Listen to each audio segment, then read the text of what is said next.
Hello बच्चों, हमने अभ्यास प्रश्न के अंदर यानी 5th नंबर अध्याय के अंदर अभ्यास प्रश्न तक कर लिए थे। आगे हम पाठ से आगे आपके सोच समझ इसके अंदर भी दो क्वेश्चन वो भी हम कर चुके हैं।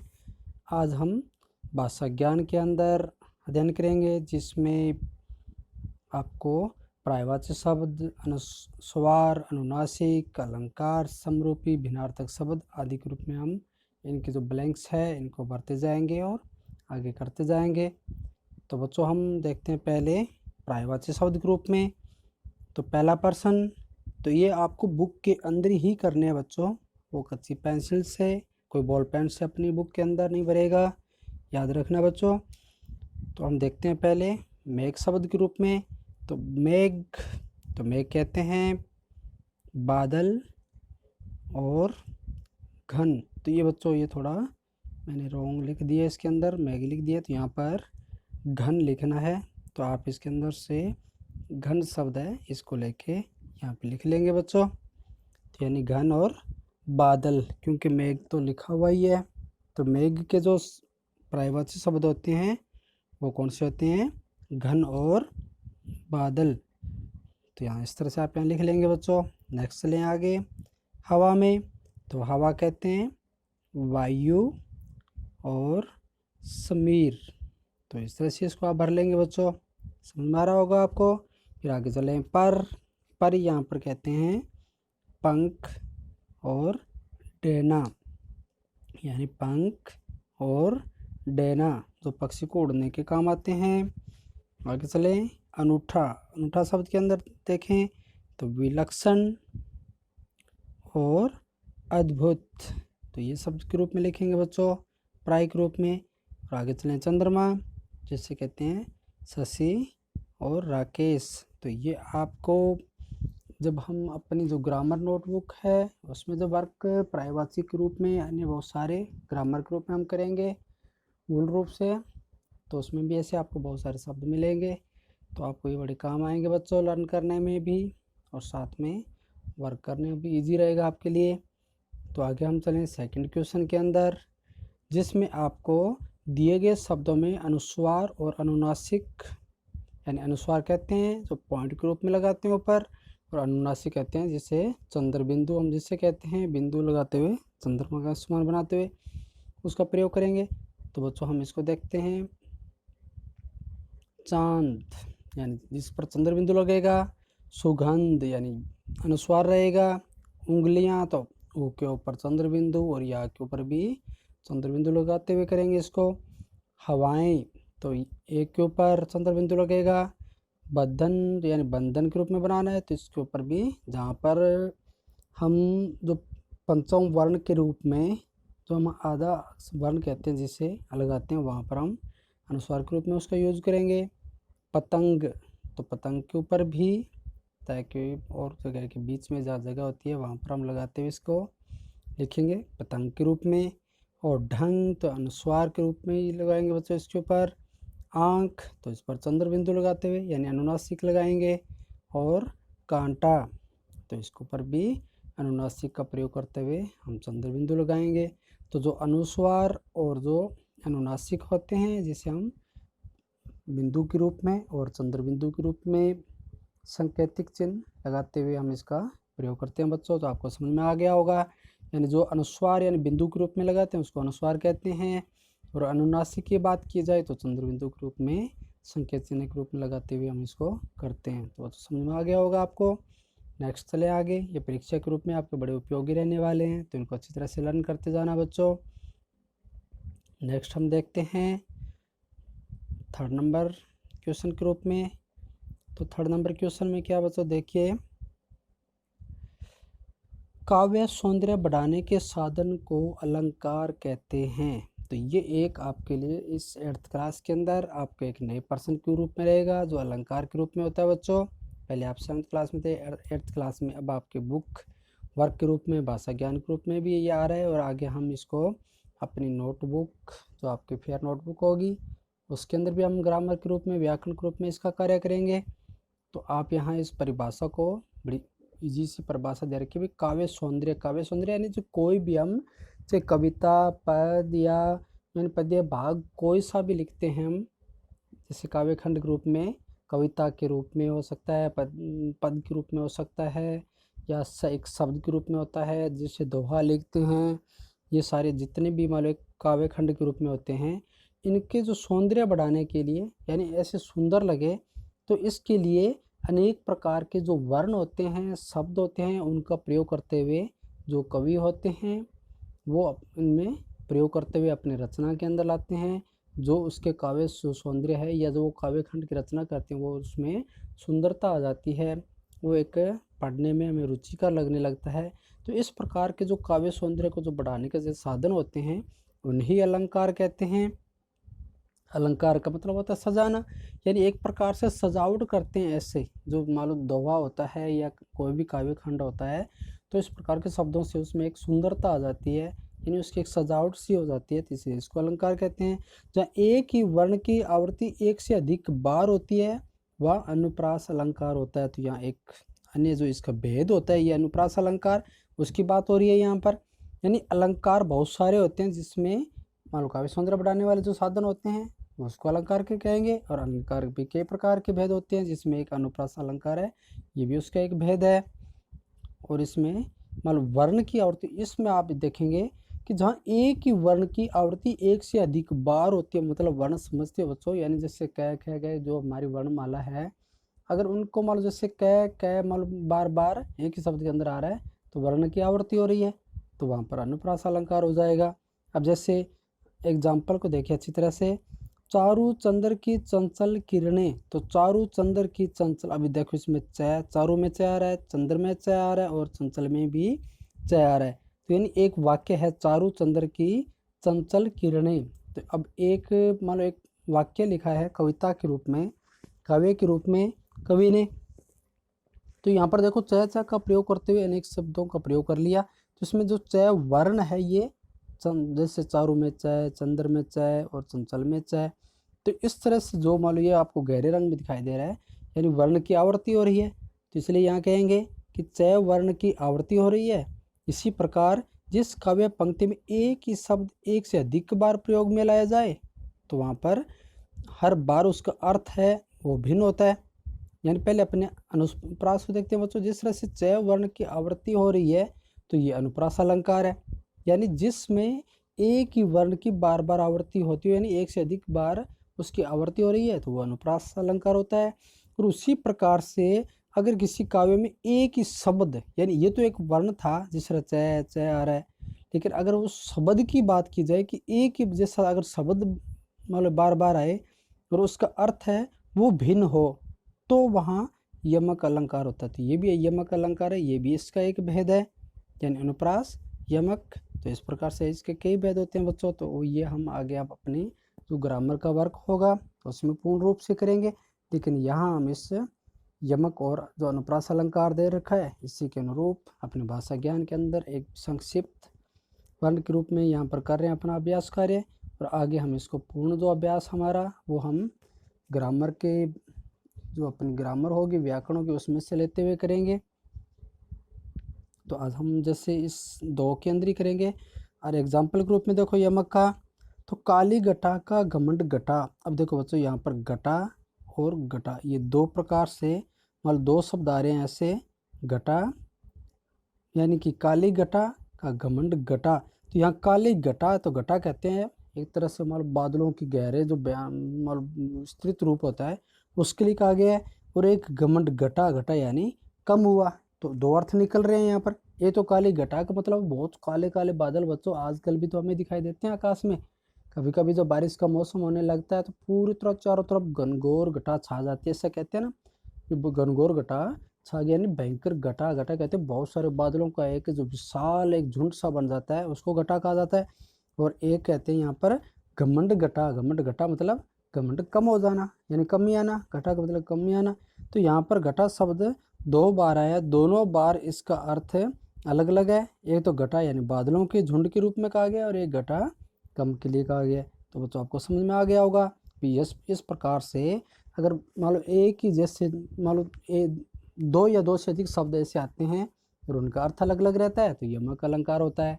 और अगर एक ही जैसे दो या दो से अधिक जो वर्ण आते हैं तो इस प्रकार से अगर होते हैं तो उनको अनुप्रास अलंकार कहते हैं। तो इसमें आपके दो उदाहरण के रूप में दे रखे हैं बच्चों। तो आप अपनी जो बुक है इसको अच्छी तरह से इसको मोस्ट मान लें या मोस्ट के रूप में इसको नोट कर लें। जब कभी आपको मौका मिले तो आप इसको अच्छी तरह पढ़ेंगे, एग्जाम के रूप में आपके लिए काफ़ी महत्वपूर्ण भी रहेगा ये। तो आगे हम देखते हैं इसके कुछ और उदाहरण के रूप में, और उनके नाम भी देखने हैं, पहचान करने हैं हमें।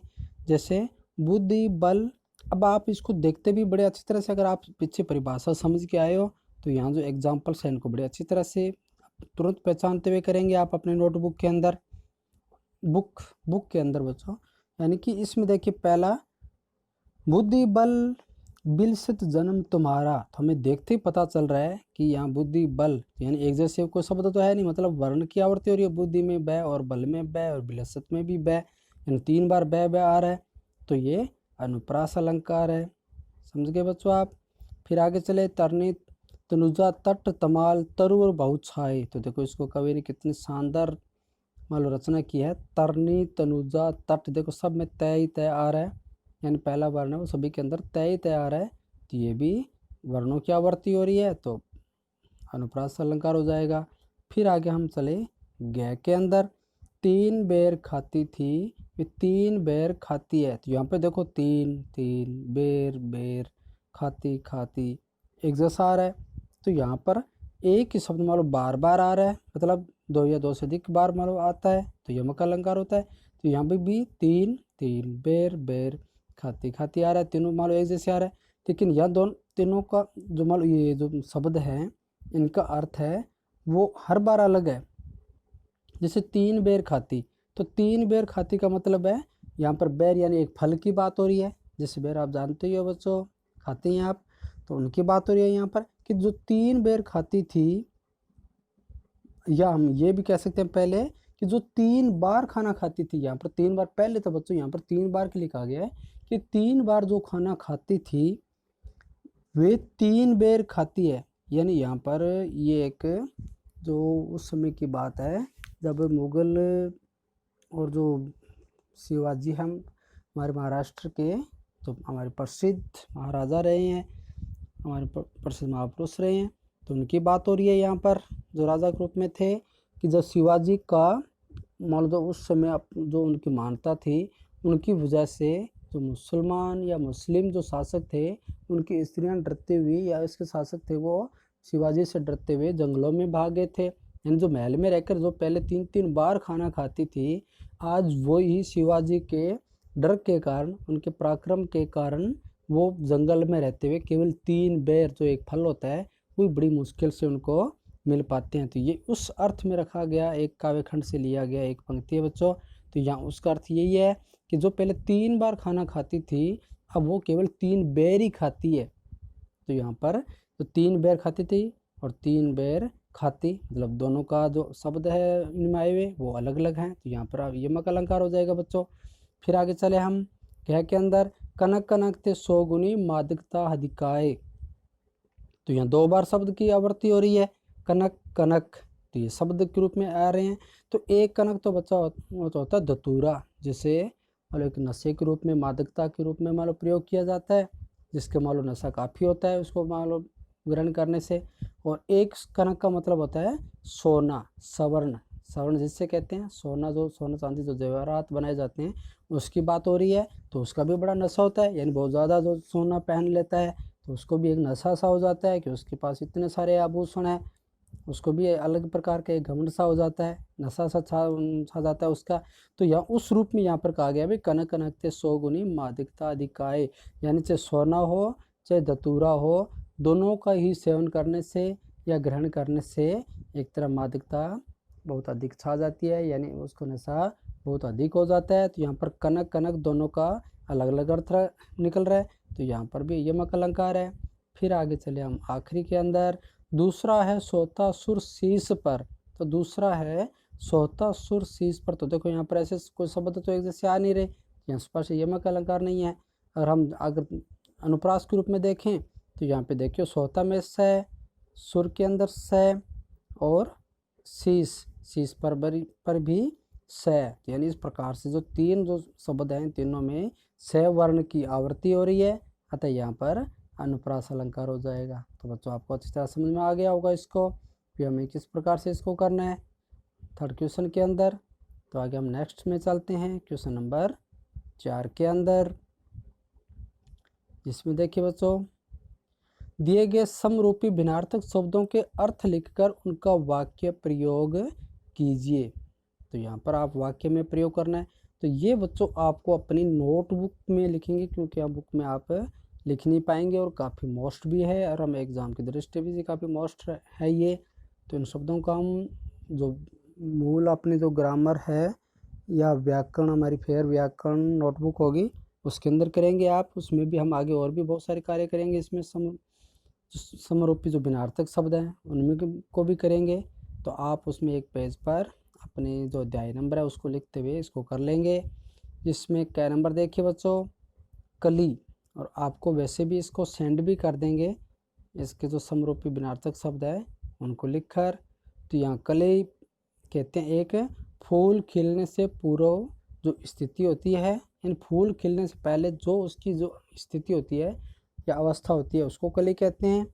तो यहाँ वाक्य में भी प्रयोग करेंगे कि उस कली से या उस पौधे के पेड़ की कली पर मतलब कली फूल खिलने वाली है, यानी उस कली से फूल खिलने वाला है। तो इस तरह से हम वाक्य प्रयोग कर सकते हैं।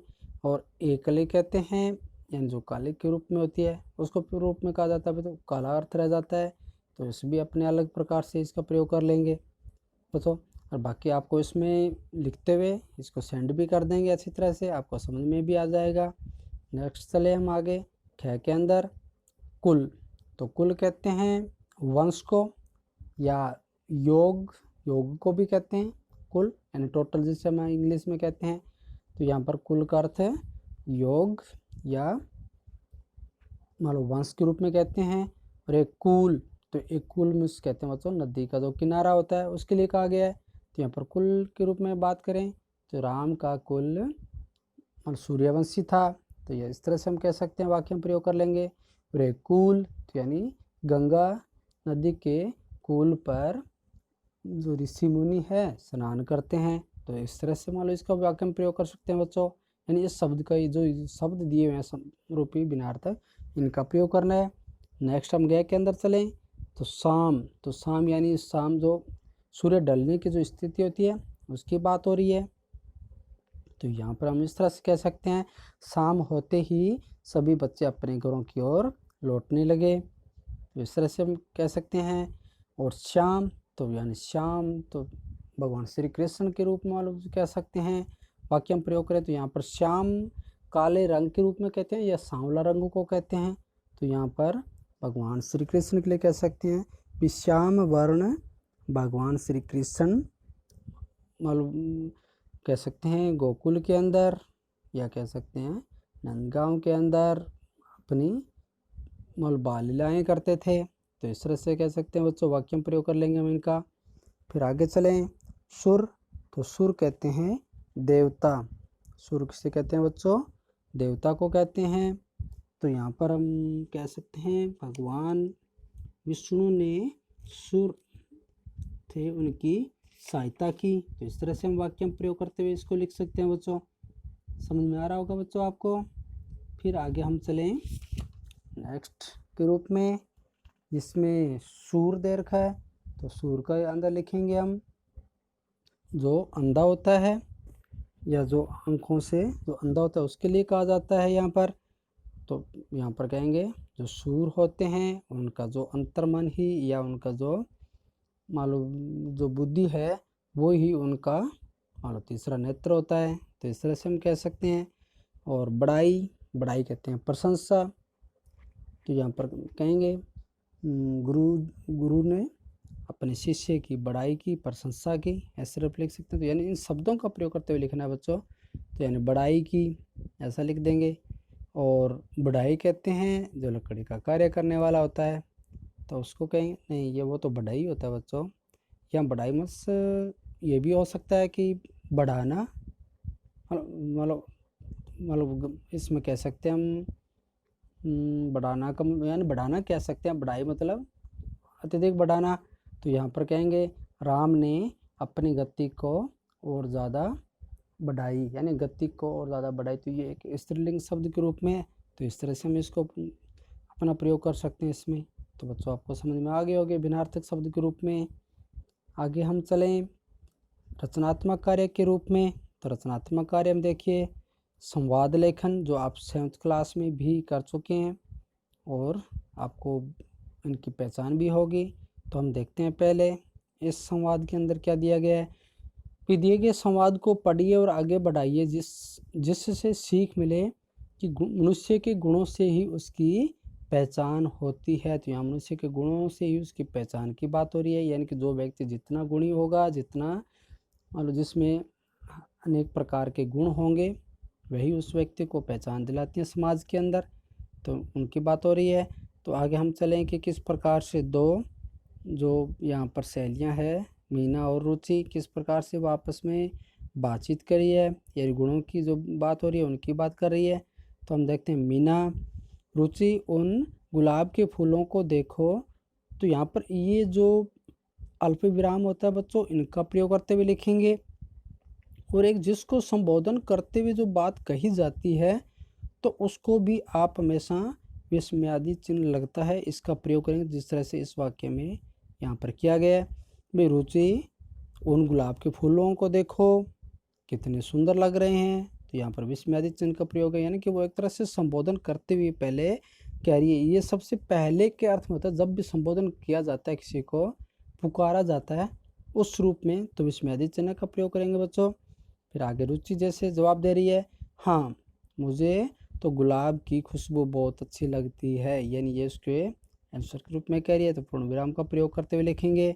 फिर मीना कहते तुम्हें पता है कि गुलाब के पौधे में कांटे भी होते हैं। तो यानी एक तरह से क्वेश्चन करिए कि तुम्हें क्या पता है कि जो गुलाब का फूल या पौधा है, जो गुलाब के फूल वाला पौधा है, उसमें भी कांटे होते हैं। तो फिर आगे रुचि किस प्रकार से मान लो कहेगी, तो आप अपने शब्दों में इसको प्रयोग करते हुए लिखेंगे बच्चों। ये आज 5 पंक्ति आप स्वयं खुद करेंगे आगे। तो बच्चों आप, मुझे आशा है आप अच्छी तरह से इस तरह से अपने ही शब्दों में ऐसे वाक्य, जो ये संवाद लेखन होता है, बातचीत होती है, उसको हम लिखेंगे। तो हम रुचि जिस तरह अगर मान लो यही कहेंगे ना बच्चों, भाई तुम्हें पता है गुलाब के पौधे में कांटे भी होते हैं, तो इस तरह से यहाँ कह सकते हैं, हाँ मुझे पता है गुलाब के पौधे में कांटे होते हैं। तो देखो कांटे होते हैं जो फूल तोड़ते हुए हमें चुभ जाते हैं। तो यानी इस तरह से पूरा कर सकते हैं। फिर आगे मीना उसकी तरफ और क्वेश्चन कर सकती है कि देखो एक ही पौधे पर एक ही पौधा होते हुए फूल कितने कोमल, सुंदर और मालूम सुख प्रदान करने वाले होते हैं, और कांटा हमें चुभन, जिस तरह हम लेसन के अंदर बच्चों पढ़ के आए हैं पीछे भी, जो कांटे का स्वभाव क्या है और फूल का स्वभाव क्या है, उसकी विशेषता प्रकट कर रही है जैसे मीना। फिर रुचि भी कह देगी, हाँ कांटे बड़े शोभन देने वाले होते, कष्ट देने वाले होते हैं, अतः हमें इस कांटे की तरह नहीं बल्कि हमें फूल की तरह होना चाहिए, हमें फूल की तरह भी हमें व्यवहार करना चाहिए। इस तरह से प्रयोग करते हुए आप आगे 5 पंक्तियाँ और प्लस कर देंगे, और 3 पंक्तियाँ यहाँ पर दे रखी है, तो लगभग बच्चों 8 पंक्तियाँ हो जाएगी। तो इस तरह से आप अपना वर्क के अंदर इसको साथ लेकर करेंगे बच्चों। तो आपको समझ में आ गया होगा। नेक्स्ट हम चले प्रयोजना कार्य के अंदर।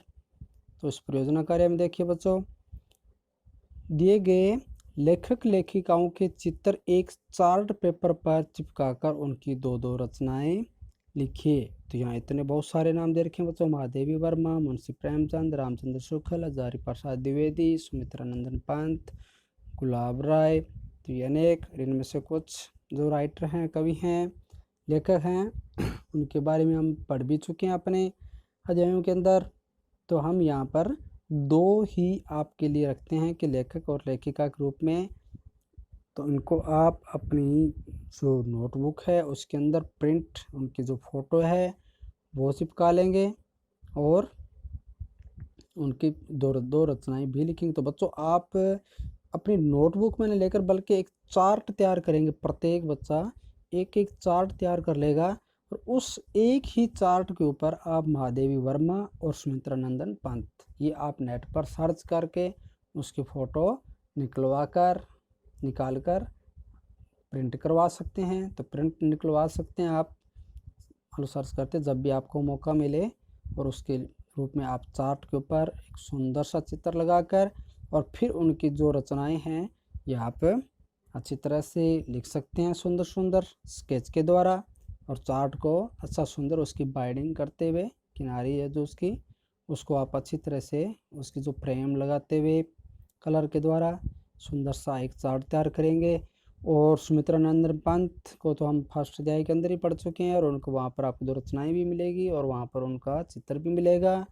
और महादेवी वर्मा का ये जो आप अपनी बुक के आगे जो अपना अध्याय नंबर 8 है उसके अंदर भी आपको महादेवी वर्मा का चित्र भी मिलेगा और उनके जीवनी के बारे में भी मिलेगा, और वहाँ पर उनकी रचनाएं भी दे रखी है, तो वो भी आप उसमें से देखकर लिख सकते हैं। तो इस तरह से आपको दो रचनाएं, इन दो जो लेखक और लेखिका है इनका आप चित्र सहित आप चार्ट तैयार करेंगे बच्चों।